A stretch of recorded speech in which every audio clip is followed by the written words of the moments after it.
आइए आपकी मुलाकात करवाने जा रहे हैं हम विद्या वायर से। 1981 में हुई थी इस कंपनी की शुरुआत। वाइंडिंग और कंडक्टिविटी के प्रोडक्ट्स बनाती है कंपनी और इस सेगमेंट की चौथी सबसे बड़ी मैन्युफैक्चरर कंपनी है ये।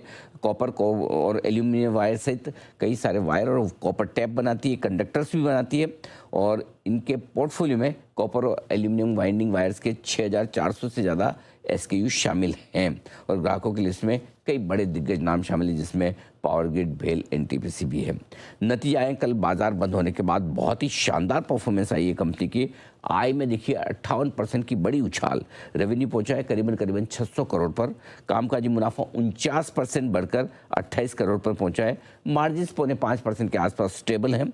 वहीं मुनाफे में 55% की जबरदस्त तेजी दिखी है, 20 करोड़ पर पहुंचा है नेट प्रॉफिट इस कंपनी का। आइए हम मुलाकात करेंगे कंपनी के मैनेजिंग डायरेक्टर शैलेश राठी साहब हमारे साथ कार्यक्रम में हो रहे हैं शामिल। 1997 से राठी साहब कंपनी के साथ हैं, 2024 से आप कंपनी के मैनेजिंग डायरेक्टर हैं। आपने सरदार पटेल यूनिवर्सिटी से इलेक्ट्रिकल इंजीनियरिंग में डिग्री हासिल की है, बैचलर्स की, और साथ ही इस इंडस्ट्री का 28 साल से ज़्यादा लंबा गहरा अनुभव शैलेश राठी साहब रखते हैं। सर बहुत बहुत स्वागत है आपका, धन्यवाद समय देने के लिए जी बिजनेस को, और गुड मॉर्निंग। सबसे पहले आपको बधाई इस दमदार परफॉर्मेंस और अच्छे नतीजों के पीछे। हर एक पैरामीटर पे नंबर काफ़ी मजबूत दिख रहे हैं, चाहे वो रेवेन्यू देख लें, एबिटा देख लें या फिर प्रॉफिट। क्या कुछ खास कारण रहे से इस तिमाही में मजबूत ग्रोथ के पीछे, समझाएं।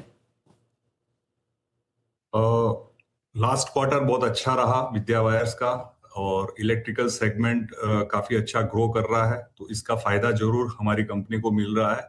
और कॉपर जो कि एक बेस मेटल है और ऑलमोस्ट सभी इंडस्ट्री के अंदर में इसका मेजर यूज है, तो उसको चलते हमने देखा कि काफी फायदा मिला है कंपनी को और ऑर्डर्स बहुत अच्छे रहे हैं और इसके चलते रेवेन्यू भी अपना अच्छा रहा और प्रॉफिटेबिलिटी में भी इम्प्रूवमेंट आया। तो विद्या वायर्स ने पिछले साल के अंदर में 1840 करोड़ का रेवेन्यू किया है और उसमें टोटल 58 करोड़ का पैट रहा है, जो कि पिछले साल से 42% हाई रहा है और ये बरकरार है, तो ये उम्मीद है। बिल्कुल, तो आई थिंक ये लिस्टिंग के बाद आपका दूसरा रिजल्ट है, राइट सर? और दोनों रिजल्ट आपके बेहद दमदार रहे हैं। हाँ, ये लिस्टिंग के बाद में अपना दूसरा रिजल्ट है और ईयरली रिजल्ट पूरा ये पहला रिजल्ट है। ओके, अब आए सर पहली तिमाही को लेकर किस तरह का आउटलुक इस वक्त दिख रहा है आपको? डिमांड को लेकर, प्राइसिंग को लेकर कैसे देख रहे हैं आप? तो लॉन्ग टर्म तो बिजनेस का अच्छा ही है, उसमें कोई बोलने की बात नहीं है, क्योंकि कॉपर जो है, जो बेस मेटल है, जो transformers, motors, switch gear, electricals, इन सब में इसका मेजर यूज है, तो लॉन्ग टर्म स्टोरी बहुत अच्छी है। हाँ, शॉर्ट टर्म के अंदर में जो कि आज जियो पॉलिटिकल सिचुएशन है, उसका मामूली इम्पैक्ट आ सकता है, बट अदरवाइज लॉन्ग टर्म बहुत अच्छा देख रहे हैं हम।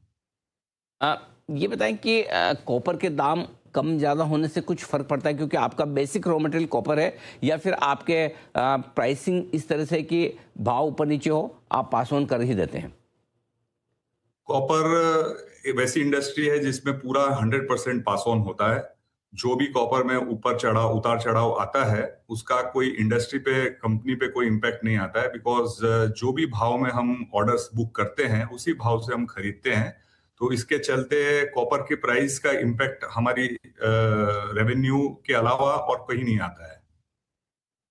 अच्छा, आपने कहा भी कि इस तिमाही को छोड़कर लॉन्ग टर्म के लिहाज से देखें तो काफ़ी मजबूत दिख रहा है। ये समझाएं सर कि पूरा साल वित्त वर्ष 2027 किस तरह की परफॉर्मेंस रह सकती है? अगर आप गाइडेंस देना चाहें रेवेन्यू के लिहाज से, प्रॉफिट के लिहाज से, बताएं कैसा रहेगा साल आपकी कंपनी के लिए?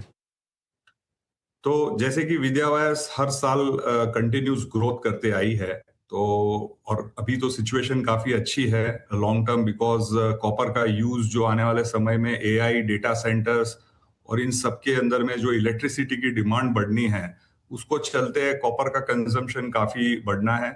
और यही वजह हम देख रहे हैं कि इंटरनेशनली एलएमई प्राइजेस कॉपर के बढ़ते जा रहे हैं। उसका रीजन ही यही है कि demand is more than supply. तो डेफिनेटली फ्यूचर बहुत अच्छा है, ब्राइट है, रेवेन्यू बढ़ेगा। और उसके अलावा आज कंपनी ने एक अच्छा एक्सपांशन किया है, जो फरवरी 2026 के अंदर में स्टार्ट भी कर दिया था हमने, और फेज मैनर में ये एक्सपांशन बढ़ते जा रहा है, तो रेवेन्यू ग्रोथ तो डेफिनेटली अच्छा दिख रहा है फाइनेंशियल ईयर 27 में और आगे चलते। बहुत बढ़िया। ये भी बताएं सर कि कितना डेट है इस वक्त आपकी कंपनी पर, कितना कम किया इस तिमाही में और आगे क्या प्लान है? सो लॉन्ग टर्म डेट तो जीरो ही है हमारा, और अभी भी जीरो ही है। और working capital based on business के हिसाब से अगर लेना होता है तो लेते हैं। बाकी लॉन्ग टर्म डेट जीरो है विद्या वायर्स पे। एक और चीज, ये डेटा सेंटर और एआई को लेकर जो अपॉर्चुनिटी है, क्या आपके लिए भी उसमें कुछ बड़े मौके बन रहे हैं? यदि हाँ तो कितने? तो डेटा सेंटर और एआई के चलते इंडस्ट्री के अंदर में सभी इलेक्ट्रिकल कंपोनेंट्स का यूज बढ़ना है, क्योंकि एआई का जो रॉ मटेरियल है उसको हम बोल सकते हैं कि इलेक्ट्रिसिटी है। और उसके चलते transformers, panels, switch board, switch gear सभी के अंदर में डिमांड अच्छी रहनी है, बिकॉज एयर कंडीशनिंग भी उसके अंदर में काफी लगना है। तो इसके चलते कॉपर का डायरेक्ट यूज उसके अंदर में है। और जो कि अभी आज के दिन जियोपॉलिटिकल सिचुएशन हम देख रहे हैं, उसको चलते ये भी सिचुएशन बन रही है कि भी ईवीज के अंदर में एक अच्छा ग्रोथ दिखने वाला है अपने को। और ईवी की ग्रोथ की वजह से भी कॉपर की डिमांड काफी अच्छी रहनी है। तो definitely AI, data centre, EVs, ये फ्यूचर ग्रोथ मूविंग है। और इसके अलावा रिन्यूएबल एनर्जी, क्योंकि आज के दिन में हमारी डिपेंडेंसी जो आज तक ऑयल पे रही थी, अब वो हर कंट्री की गवर्नमेंट ये चाहेगी कि भाई उसकी डिपेंडेंसी ऑयल पे न रह के उसके रिन्यूएबल एनर्जी सोर्सेस के ऊपर रहे। तो that will also push the demand. अच्छा, राठी साहब एक चीज़ और बताएं, जैसा आपने कहा भी पूरे इसको लेकर कि आपकी ग्रोथ मजबूत रहेगी वित्त वर्ष 2027 में, लेकिन क्या एक्सपांशन प्लान जिनकी बात आपने आईपीओ के वक्त की थी, क्या एक्सपांशन प्लान ऑन ट्रैक है? यदि हाँ तो इस साल कितनी और आपकी कैपेसिटी बढ़ने वाली है और उसका कितना असर फाइनेंशियल्स में होगा, जरा वो समझाइए। तो एक्सपांशन प्लान ऑन ट्रैक है। करीब हम 6000 टन नई कैपेसिटी ऐड कर चुके हैं, और आगे चलते ये लगभग सितंबर अक्टूबर में ये पूरी कैपेसिटी ऐड हो जाएगी। और टोटल 35,000 मेट्रिक टन की कैपेसिटी विद्या वायर्स ग्रुप की हो जाएगी। तो इसका डेफिनेटली रेवेन्यू पे अच्छा इम्पैक्ट आना चाहिए और आएगा।